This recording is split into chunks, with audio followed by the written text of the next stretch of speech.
Welcome back to this week's changelog. I'm Joe here with Jacob and Colin. We're going to break down last week's changes in Solana. Right. So one of the big changes that are coming up and that everybody's excited for is transaction size are doubling at some point in the future. Currently, transaction size is at 1232 bytes, so you can only pack so much into a transaction. At some point in the future, it'll be at least double. The core engineering team that is working on the Solana protocol is working on figuring out how to increase that. This is required. First is Quick. So Quick has to go live before we can double it. And then once Quick is live, we can double it and we can use it for a lot more things. Interesting. What kind of use cases do you think would actually require a transaction size that's double what it currently is? Right. So there are a lot of DeFi use cases. So whenever you need more bytes in your transaction, it's probably because you're trying to use more accounts to store state or change state or do swaps, etc.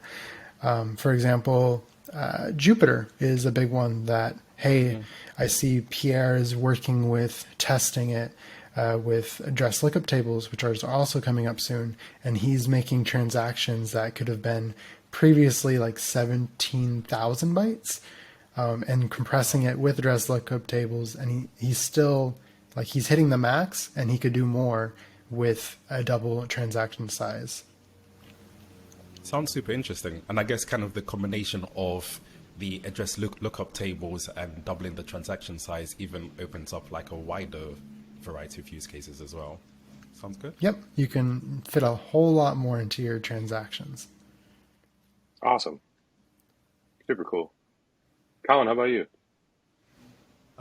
Yep, kind of some quick changes that happen on the Web3 JS repo is the ability to actually get a transaction version. I think in the last couple of weeks we spoke about version transactions being added in. Now there's just a quick getter method to actually retrieve from the transaction class what version this particular transaction is for. Another change that kind of caught my eye was some documentation for the PubSub client API, which is again, is kind of like to document on the Rust side how to use the PubSub client. So those are what I found interesting this week. Just on that first one, what does that like response actually look like? Is it just a number? Like what do I get back when I make that call? I believe you would get either a 0 to signify that it's version 0, or you'll get legacy for the current transactions. Okay. Seems pretty useful. Nice. Cool. And then, Joe, what kind of resources have you seen this past week? So actually, we saw a whole bunch of resources because Summer Camp Hackathon just ended. We just announced all the winners, so you guys can take a look on the Summer Camp website. You can see the winners. There's a little button that you can click. And the grand champion was Ironforge, which is going to be super useful for basically all kinds of like deployment operations when it comes to building programs, taking a look at what they might look like and trying to like integrate with client-side stuff. So go take a look at Ironforge. There's some awesome videos actually on the submission page where the winner was announced.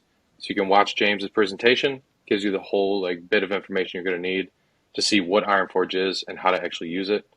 And that's a really exciting build. There's a lot of awesome, like really awesome projects too that either got prizes or got honorable mentions. So huge shout out to everybody from Summer Camp. That was great. And also a huge shout out to the judges too, because it was some hard work. We had a lot of submissions this year. Yeah. And I'm also really excited for Ironforge.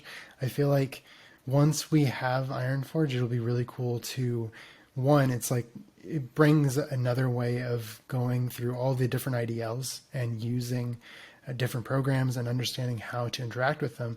And two, it adds another abstraction layer to where you could actually just use API calls and you're calling the methods on a program instead of having to create the transactions yourself and do all this extra work that is a lot more difficult in today's terms. So looking forward to having that tool for developers.